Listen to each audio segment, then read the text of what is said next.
पर एक नए दिन का आरंभ हो रहा है। हमारी धरा पर सूर्योदय हो रहा है। अनंत ब्रह्मांड रूपी रेगिस्तान में स्थित एक नीला ग्रह, संपूर्ण ब्रह्मांड में एकमात्र स्थान जहां जीवन का अस्तित्व है।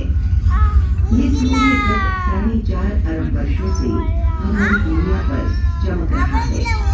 हमारी त्वचा को गर्म करने वाले इस सूर्य प्रकाश को हर किसी ने महसूस किया जो इस धरा पर कभी जीवित था। इसी प्रकाश ने डायनासोर की पीठ को छुआ तथा सागर की गहराई से निकलकर जमीन पर स्थायी होने वाले जीवों का अभिवादन भी किया। सूर्य पृथ्वी पर घटित हर गतिविधि का साक्षी रहा है, परंतु ये कोई मूक दर्शक नहीं है। वास्तव में सूर्य हमारे ग्रह का पावर हाउस है, ऊर्जा का एकमात्र स्रोत है, जो हमारी धरा पर वातावरण, हवाएं तथा मौसम को नियंत्रित करता है। ये दुनिया भर में स्थित हर प्रकार के जीवों का एकमात्र जनक है। पृथ्वी पर स्थित सभी प्रकार का जीवन किसी न किसी तरह से हमारे निकटतम तारे पर निर्भर करता है, सूरज।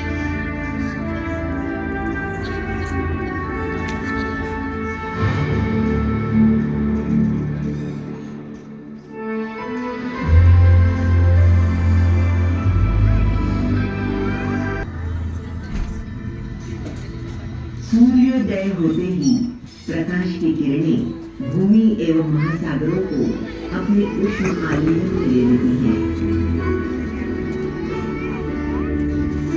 तथा घोर अंधेरे से हमें निजात दिलाकर पृथ्वी पर आश्चर्यजनक गतिविधियों का प्रारंभ करती हैं।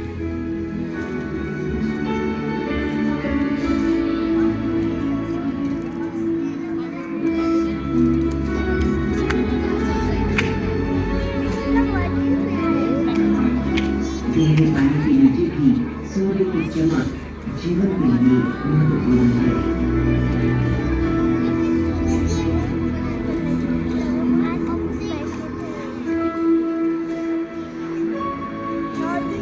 महासागरों में और भूमि पर पौधे सूर्य प्रकाश से ऊर्जा प्राप्त करते हैं।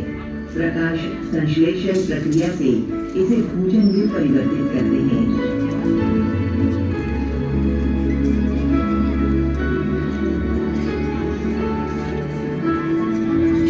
उत्पादकता हमारे ग्रह पर कई भौगोलिक प्रणालियों को चलाती है।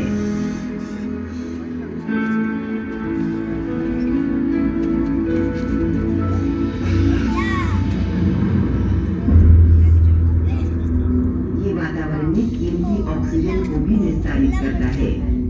सांसों के द्वारा इसी ऑक्सीजन को हमारे शरीर में मौजूद कोशिकाएं भोजन को ऊर्जा में रूपांतरित करते हैं।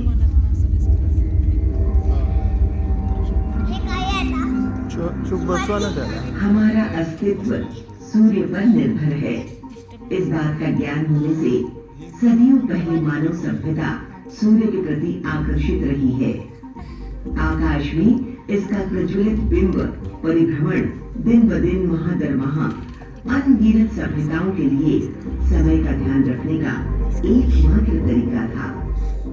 सूर्य की गति कई प्राचीन तथा आधुनिक कैलेंडर का आधार रही है, जिससे हमें अतीत का हिसाब रखने और भविष्य की जानकारी हासिल करना मुमकिन हो सका।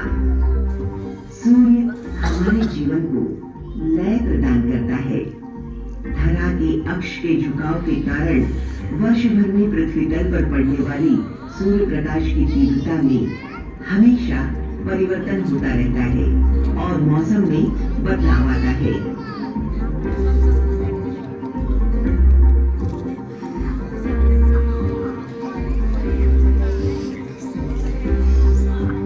मानव द्वारा इंग्लैंड में प्राचीन स्टोनहेंज स्मारक के रूप में विशाल शिलाफलकों की संरचना का निर्माण किया गया। खगोलीय अभ्यास के लिए रचित इस संरचना का उद्देश्य आकाश में सूर्य की वार्षिक गतिविधियों का निरीक्षण करना था। प्राचीन यूनान में लोग अपोलो प्रकाश, कला तथा औषधि के देवता अपोलो के रूप में सूरज की पूजा करते थे।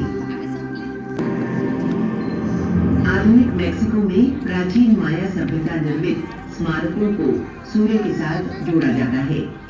उनका यह मानना था कि सूर्य देवता उनके दैनिक जीवन को कई रूप में प्रभावित करते हैं। शायद इसीलिए वे सूर्य की सूक्ष्म गतिविधियों को लिपिबद्ध किया करते थे, जो उनके देवता इंती यानी सूर्य के दैनिक क्रम का ट्रैक रखती है। साल के सबसे बड़े दिन पर दक्षिण अमेरिका में आज भी इंती रायमी उत्सव का आयोजन होता है।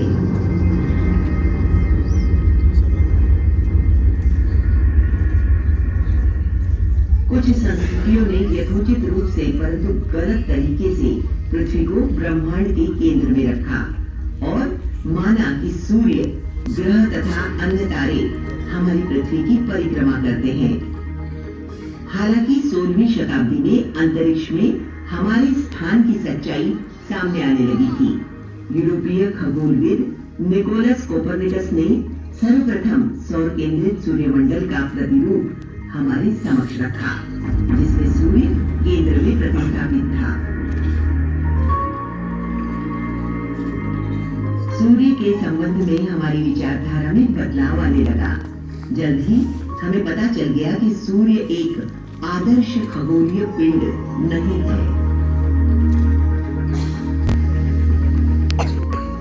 आज सनस्पॉट्स यानी सौर धब्बे के नाम से प्रचलित इन संरचनाओं ने प्रतिमान बदलावों को प्रेरित कर वैज्ञानिक क्रांति को गति दी। अंतरिक्ष भी उन्हीं अपूर्ण नियमों के आधार पर चलता है जिन्हें धरा पर हम महसूस करते हैं। धीरे धीरे विज्ञान ने पौराणिक कथाओं को बदल कर रख दिया है। गुजरती सदियों में विकसित होती प्रौद्योगिकी के कारणवश सूर्य के प्रति हमारी जानकारी में काफी इजाफा हुआ है। हमारे इस तारे के रहस्यों से पर्दा उठाने के लिए खगोलविद इसका निरीक्षण करते रहे हैं। आज हम पृथ्वी से सूर्य की अचूक दूरी जानते हैं, 15 करोड़ किलोमीटर। हम जानते हैं कि सूर्य आकाशगंगा में स्थित लगभग 200 करोड़ तारों में से एक है। जैसे हम सूर्य की परिक्रमा करते हैं, ठीक उसी तरह सूर्य भी आकाशगंगा के केंद्र की परिक्रमा हर 250 लाख सालों में पूर्ण करता है। इस आकाशगंगा की भव्य संरचना के भीतर हमने अन्य तारों की परिक्रमा करते हजारों ग्रहों की भी खोज की है। ये बाहरी ग्रह अपने तारे की परिक्रमा करते हुए उनके तेज का लुत्फ उठाते हैं।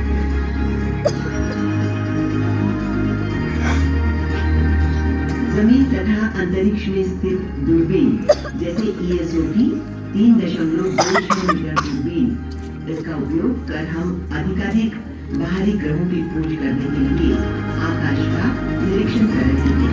यानी मित्र तारे के इर्द गिर्द चक्कर लगाता ऐसा ही एक ग्रह खोजा गया है।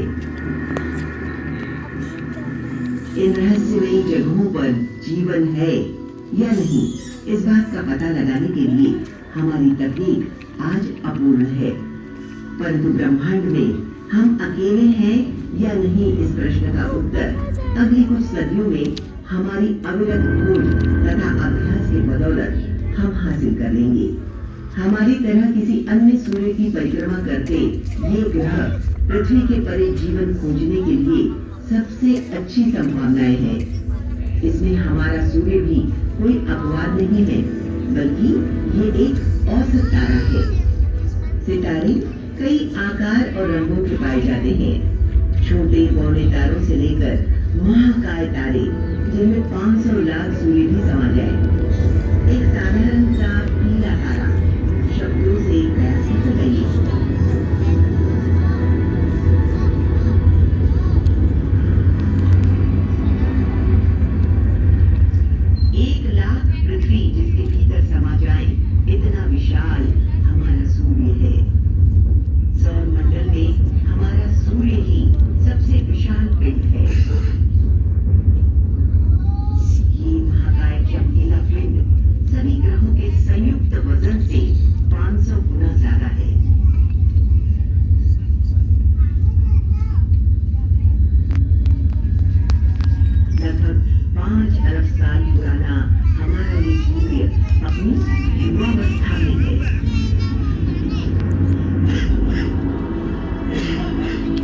सौर मंडल के बाकी सदस्यों के साथ हमारे सूर्य की कहानी एक महाकाय धूल के बादल से शुरू होती है, जो गुरुत्वाकर्षण की वजह से केंद्र की ओर एकत्रित होने लगा।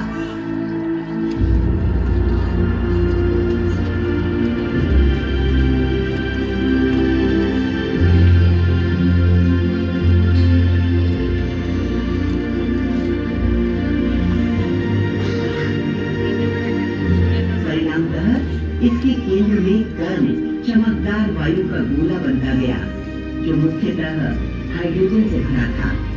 साथ ही इसमें अन्य भारी तत्वों कार्बन, नाइट्रोजन और लोहे की थोड़ी मात्रा थी। हमारा शरीर तथा अन्य सभी जीव इन्हीं मूलभूत तत्वों से बने हैं।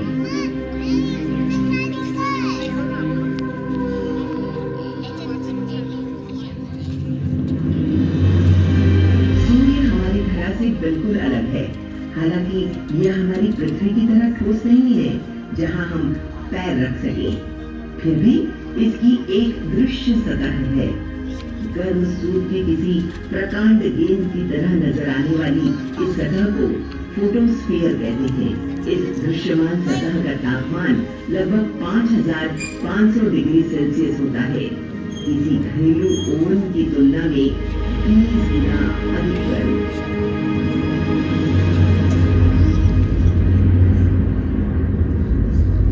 लेकिन सतह के नीचे सूर्य के केंद्र में तापमान अविश्वसनीय रूप से 1.5 करोड़ डिग्री सेल्सियस तक पहुंच जाता है। यदि हम सूर्य के भीतर झांक सकें, तो हम समझ सकते हैं कि इतनी ऊर्जा कहां से आती है। सूर्य की लगभग संपूर्ण ऊर्जा उसके केंद्र में ही उत्पन्न होती है। अत्यधिक ऊष्मा और दबाव के कारण केंद्र में हाइड्रोजन का रूपांतरण हीलियम के अणुओं में होता है और इस परमाणु संलयन की प्रक्रिया अति बृहत मात्रा में ऊर्जा उत्पन्न करती है। परमाणु संलयन की इस प्रक्रिया में हर सेकंड 600 लाख टन हाइड्रोजन का रूपांतरण 596 लाख टन हीलियम में होता रहता है। शेष 4 लाख टन द्रव्य ऊर्जा में परिवर्तित हो जाता है। हर वर्ष दुनिया भर में उपयोग की जाने वाली ऊर्जा से 10 लाख गुना ज्यादा है। आइंस्टाइन का सुप्रसिद्ध समीकरण E=mc² से हमें ज्ञात होता है कि थोड़े से द्रव्यमान का रूपांतरण कैसे बहुत सारी ऊर्जा में होता है। E यानी रूपांतरित ऊर्जा, m यानी द्रव्य एवं प्रकाश की गति c का वर्ग के गुणन से बराबर होती है। प्रकाश की गति बहुत ज्यादा होने के कारणवश 1 ग्राम द्रव्य का रूपांतरण भी अपरिमेय ऊर्जा में होता है। संलयन प्रक्रिया द्वारा सूर्य के केंद्र में निर्मित ऊर्जा को सतह तक आने के लिए एक दुष्कर यात्रा करनी पड़ती है। सूर्य का सघन आंतरिक भाग इस ऊर्जा के रास्ते में अणुओं के रूप में कई बाधाएं उत्पन्न करता है। उत्पत्ति के बाद लगातार इन अणुओं द्वारा हजारों साल तक इस ऊर्जा को अवशोषित तथा उत्सर्जित किया जाता है और अंत में प्रकाश एवं ऊष्मा के रूप में ये ऊर्जा सूर्य की सतह से बाहर उत्सर्जित होती है।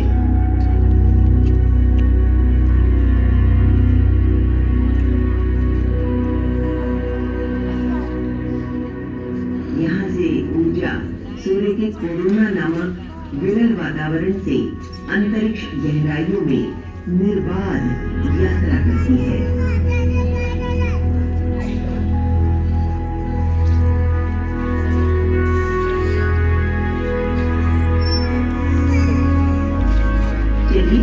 पृथ्वी की ओर आगे बढ़ती इन प्रकाश की किरणों का हम पीछा करें। पृथ्वी तल तक पहुंचने के लिए इन किरणों को केवल 8 मिनट की अवधि लगती है। अपने रास्ते में ये किरणें मानव निर्मित उपग्रहों से टकराती रहती हैं। सूर्य के निरंतर अध्ययन के लिए संयुक्त राज्य अमेरिका, यूरोप और जापान इन देशों ने सोहो, स्टेरियो तथा सोलर डायनामिक्स ऑब्जर्वेटरी जैसी वेधशालाओं का निर्माण किया है। अंतरिक्ष में स्थित ये वेधशालाएं सूर्य से निकलने वाली एक्सरे पराबैंगनी और अवरक्त किरणों का अध्ययन करती है, जो कि धरातल से संभव नहीं हो पाता। सौभाग्य से पृथ्वी का वातावरण इस प्रकार की किरणों को अवशोषित करता है, अन्यथा एक्सरे और पराबैंगनी जैसी किरणें नाजुक जैविक कोशिकाओं को नष्ट कर देती। सूर्य जैसी सख्त अंतरिक्ष वेधशाला सूर्य का अध्ययन करने के लिए स्पेक्ट्रोस्कोपी का उपयोग करती है। सूर्य प्रकाश को विभिन्न रंगों में विभाजित कर सूर्य में मौजूद प्रत्येक तत्व के स्पेक्ट्रम को पहचान कर हम सूर्य की रासायनिक संरचना का खुलासा कर सकते हैं। अति ऊर्जावान विकिरण जैसे एक्सरे तरंगों के विपरीत रेडियो तरंगे पृथ्वी के वातावरण से गुजर सकती हैं। कम ऊर्जावान इन तरंगों का अध्ययन चीली में स्थित ILMA जैसी दूरबीनों द्वारा किया जा रहा है। इस तरह से हम सौर वातावरण का अध्ययन कर रहे हैं।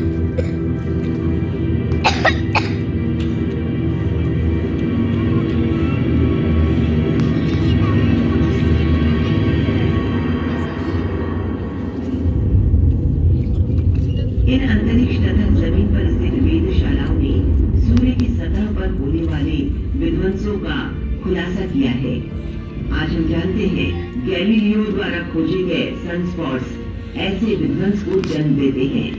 इन्हें सोलर फ्लेयर्स कहा जाता है। ये पृथ्वी पर स्थित विद्युतीय उपकरणों के साथ साथ उपग्रहों को भी भारी नुकसान पहुंचा सकते हैं।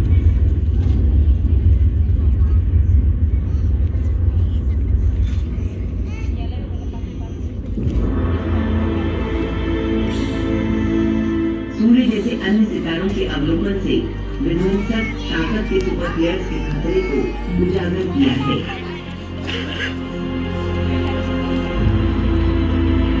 ये चरम विस्फोट किसी दिन जीवन पर कहर बरपाएंगे। सूर्य से इस तरह के प्रकोप की संभावना बहुत कम है, पर असंभव नहीं। हालांकि बेहद शक्तिशाली और संभावित विनाशकारी सूर्य हमारी धरा की भलाई के लिए एक जरूरी ताकत है।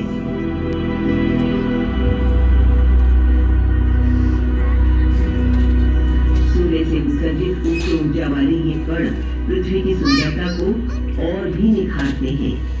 अंतरिक्ष का ये तथाकथित मौसम पृथ्वी पर उत्तर और दक्षिण ध्रुवों पर नजर आने वाली रोशनी को जन्म देता है। पृथ्वी का चुंबकीय वातावरण सूर्य से निकलने वाले इन कणों के लिए अवरोध उत्पन्न करता है, परंतु ध्रुवों पर ये कण वातावरण की ऊपरी सतह को उत्तेजित कर सुंदर आंदोलन का निर्माण करते हैं।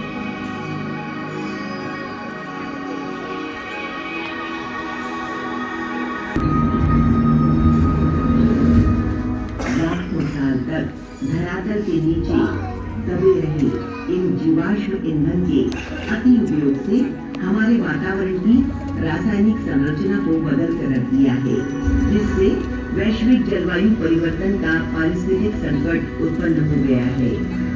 कुछ लोगों का मानना है कि सूर्य से उत्सर्जित ऊर्जा को इकट्ठा करने की बजाय सूर्य के केंद्र में होने वाली परमाणु संलयन प्रक्रिया पर महारत हासिल करना इस समस्या का दीर्घकालिक समाधान है।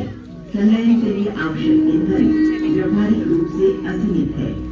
इसके लिए केवल हाइड्रोजन की आवश्यकता होती है, जो ब्रह्मांड में प्रचुर मात्रा में पाया जाने वाला तत्व है। पृथ्वी पर हाइड्रोजन आसानी से महासागरों में पाया जाता है। दुर्लभ यूरेनियम के विपरीत वर्तमान में इसका उपयोग आज परमाणु विखंडन बिजली संयंत्रों में किया जाता है। परमाणु संलयन अनिवार्य रूप से हमारी जरूरतों को पूर्ण कर मानव सभ्यता को बनाए रखने के लिए असीम शक्ति प्रदान करेगा। दुर्भाग्यवश सूर्य के लिए ऐसा नहीं कहा जा सकता। अंततः इसकी ईंधन आपूर्ति समाप्त होते ही सूर्य के केंद्र में संलयन बंद हो जाएगा, जिससे एक शानदार परंतु घातक परिवर्तन होगा। अपनी अंतिम घड़ियों में सूर्य विस्तारित हो सभी आंतरिक ग्रहों को अपने अंदर समा लेगा। लाखों साल जिस दुनिया का परिपोषण किया उसी विश्व को हमारा ये तारा खुद ही नष्ट कर देगा। सौभाग्य से ये सुदूर भविष्य में होगा, लगभग 5 अरब वर्षों में। तब तक सूर्य प्रकाश का अमृत पीकर इस छोटे से नीले ग्रह पर जीवन ऐसे ही विकसित होता रहेगा।